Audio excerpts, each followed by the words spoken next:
सबके मन में एक ही सवाल था, वाई इंडिया? अमेरिका ने अपने सबसे करीबी एलाइज में से एक को टारगेट क्यों किया? ट्रंप एडमिनिस्ट्रेशन का कहना था कि इंडिया अनफेयर ट्रेड प्रैक्टिसेस में इन्वॉल्व्ड है। उन्होंने हार्ली डेविडसन मोटरसाइकिल्स पर इंडिया के हाई टैरिफ्स को इम्बैलेंस का सबूत बताया। लेकिन इंडिया का कहना था कि उसकी ट्रेड प्रैक्टिसेस फेयर और WTO कंप्लायंट है। उनका तर्क था कि ये टैरिफ्स अनजस्टिफाइड और काउंटर प्रोडक्टिव हैं। इंडियन सामानों पे टैरिफ लगाना झटका तो लगा, लेकिन ये बिल्कुल अनएक्सपेक्टेड नहीं था। इस ट्रेड डिस्प्यूट के बीच तो सालों पहले बो दिए गए थे। ऊपर से तो इंडिया यूएस रिलेशनशिप अच्छी दिख रही थी, लेकिन ट्रेड इम्बैलेंसेस दोनों इकोनॉमिक जायंट्स के बीच फ्रिक्शन पैदा करता रहा था। यूनाइटेड स्टेट्स कई गवर्नमेंट्स में इंडिया पे ये इल्जाम लगाता रहा है कि वो हाई टैरिफ्स और नॉन टैरिफ बैरियर्स लगा के अपने बड़े और प्रॉफिटेबल मार्केट से अमेरिकन सामानों को बाहर रखता है। लेकिन इंडियन गवर्नमेंट का कहना था कि ये मेजर्स जरूरी हैं अपने देश के इंडस्ट्रीज और लाखों जॉब्स को सस्ते इंपोर्ट से बचाने के लिए। 2016 में डोनाल्ड ट्रंप के अमेरिका का राष्ट्रपति बनने के बाद अमेरिका की विदेश नीति में, खासकर व्यापार के मामले में, काफी बदलाव आया। ट्रंप, एक बिजनेसमैन जिनको सरकार में काम करने का कोई तजुर्बा नहीं था, उन्होंने अमेरिका फर्स्ट के नारे के साथ चुनाव लड़ा। उन्होंने वादा किया कि वो हर व्यापार के सौदे में अमेरिका को सबसे आगे रखेंगे और वो मैन्युफैक्चरिंग की नौकरियां वापस लाएंगे जो उनके हिसाब से दूसरे देशों, जिनमें भारत भी शामिल है, को चली गई थी। ट्रंप के आर्थिक सिद्धांत का सबसे अहम हिस्सा ये मानना था कि दशकों से व्यापार के सौदों में अमेरिका के साथ धोखा होता रहा है। ऐसे समझौते हुए जिनसे दूसरे देशों को फायदा हुआ और अमेरिकी मजदूरों और कारोबारियों को नुकसान। उन्होंने कसम खाई कि वो इन सौदों को फिर से बातचीत करके बनाएंगे या खत्म कर देंगे। वो अक्सर भड़काऊ बातें करते थे और दूसरे देशों पर टैरिफ लगाने की धमकी देते थे ताकि वो उनकी बात मान ले। अमेरिका और इंडिया के बीच ये ट्रेड टेंशन वैसे भी ऑलरेडी स्ट्रेन में चल रहे ग्लोबल ट्रेडिंग सिस्टम के बैकड्रॉप पर हुआ। वर्ल्ड ट्रेड ऑर्गेनाइजेशन यानी WTO, जिसने कई दशकों तक इंटरनेशनल ट्रेड को गवर्न किया, वो भी बहुत चैलेंजेस फेस कर रहा था। बढ़ता प्रोटेक्शनिज्म और बड़ी पावर्स के बीच सहमति की कमी इसकी लेजिटिमेसी और इफेक्टिवनेस को खतरे में डाल रही थी। ट्रंप एडमिनिस्ट्रेशन को मल्टीलेटरल इंस्टीट्यूशंस और एग्रीमेंट्स पर भरोसा नहीं था। वो WTO को लेकर स्केप्टिकल थे, डिस्प्यूट सेटलमेंट मैकेनिज्म की आलोचना करते थे और अमेरिका को इससे निकालने की धमकी भी देते थे। दुनिया की दो सबसे बड़ी इकोनॉमीज अमेरिका और चाइना के बीच ट्रेड वॉर ने ग्लोबल ट्रेडिंग सिस्टम में और टेंशन और अनसर्टेनिटी बढ़ा दी। टैरिफ की खबर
बहुत अच्छे लग रहे थे, अब एधर में लटक गए थे। स्टील इंडस्ट्री, जो भारत की औद्योगिक ताकत का एक बड़ा हिस्सा है, एक जाने पहचाने दुश्मन टैरिफ का सामना कर रही है। जैसे ही यह सेक्टर 2018 में ट्रंप सरकार द्वारा लगाए गए स्टील टैरिफ के झटकों से उबरना शुरू हुआ था, प्रोटेक्शनिज्म की इस नई लहर ने इसके नाजुक रिकवरी को पटरी से उतारने की धमकी दी।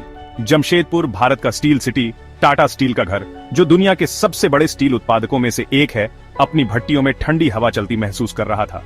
दुनिया का दूसरा सबसे बड़ा स्टील उत्पादक भारत एक प्रमुख एक्सपोर्टर के रूप में उभरा था। खासकर यूनाइटेड स्टेट्स को कंस्ट्रक्शन ग्रेड स्टील से लेकर ऑटोमोटिव और एनर्जी सेक्टर में इस्तेमाल होने वाले स्पेशलाइज्ड अलॉयज तक सब कुछ सप्लाई करता था। हालांकि इन टैरिफ ने इस महत्वपूर्ण एक्सपोर्ट चैनल को बंद करने की धमकी दी, जिससे भारतीय स्टील मिलों को वैकल्पिक बाजारों के लिए मशक्कत करनी पड़ी या उत्पादन में कटौती और कर्मचारियों की छंटनी की संभावना का सामना करना पड़ा। भारतीय स्टील उद्योग पर प्रभाव तत्काल और दूरगामी था। स्टील की कीमतें, जो पहले से ही वैश्विक ओवर कैपेसिटी और कच्चे माल की लागत में उतार चढ़ाव के कारण अस्थिर थीं और गिर गईं, जिससे मार्जिन कम हो गया और मुनाफा कम हो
की जरूरत की याद दिलाती है, इससे पहले कि वे और नुकसान पहुंचाएं।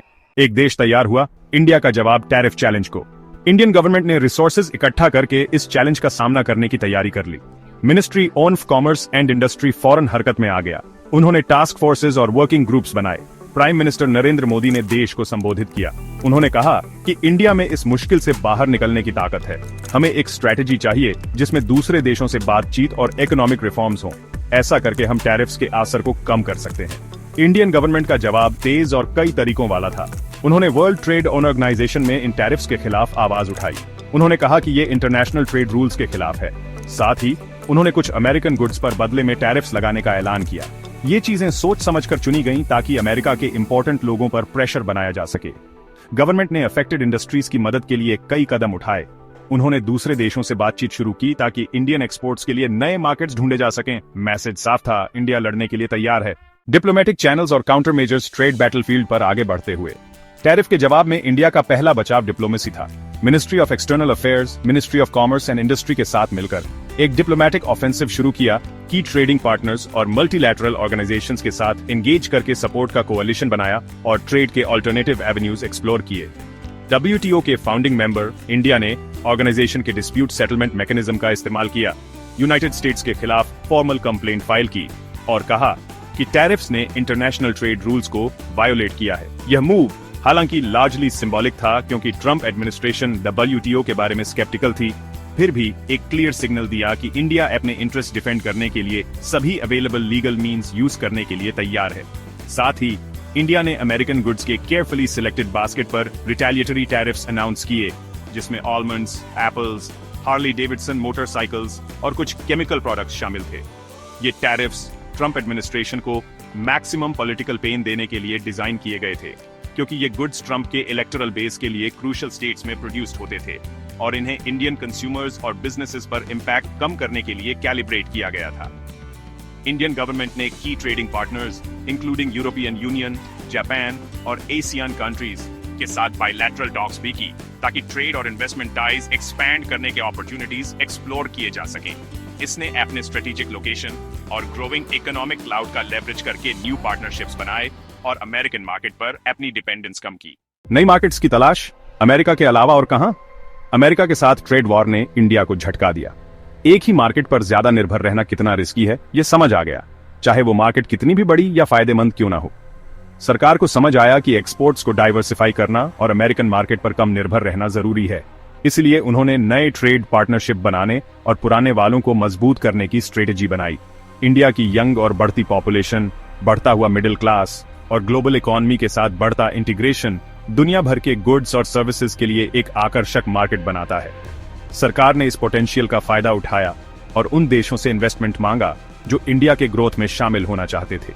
इंडिया की फॉरेन पॉलिसी का एक main part act east policy और तेज हो गई, क्योंकि इंडिया साउथ ईस्ट एशियन देशों के साथ इकोनॉमिक टाइज मजबूत करना चाहता था। आसियान कंट्रीज, जापान और साउथ कोरिया के साथ ट्रेड एग्रीमेंट्स को बढ़ाया और गहरा किया गया। इंडिया ने यूरेशियन इकोनॉमिक यूनियन, जो रशिया के नेतृत्व में पूर्व सोवियत गणराज्यों का एक ब्लॉक है, उसके साथ भी इकोनॉमिक कोऑपरेशन के मौके तलाशे। मिडिल ईस्ट के साथ इंडिया के पुराने रिश्ते, जो एनर्जी इंपोर्ट्स का एक बड़ा सोर्स है, उसमें भी एक नया आयाम आया, क्योंकि इंडिया उस रीजन में एक्सपोर्ट्स बढ़ाना चाहता था और इंफ्रास्ट्रक्चर और दूसरे सेक्टर्स में इन्वेस्टमेंट लाना चाहता था।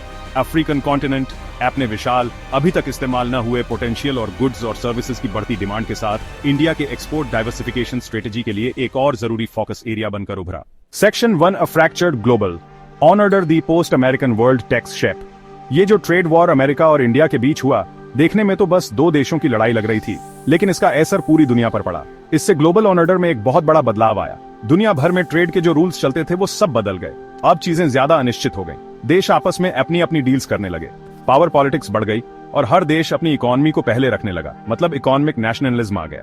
ट्रंप ने अपने दोस्त देशों और दुश्मन देशों सब पर टैरिफ लगा दिए। अब ट्रेड में सिर्फ अपना फायदा देखने की बात हो गई थी, जहां देशों के अपने इंटरेस्ट दुनिया भर के कोऑपरेशन से ज्यादा इंपॉर्टेंट हो गए थे। इसका असर दुनिया भर की इकोनॉमी पर पड़ा।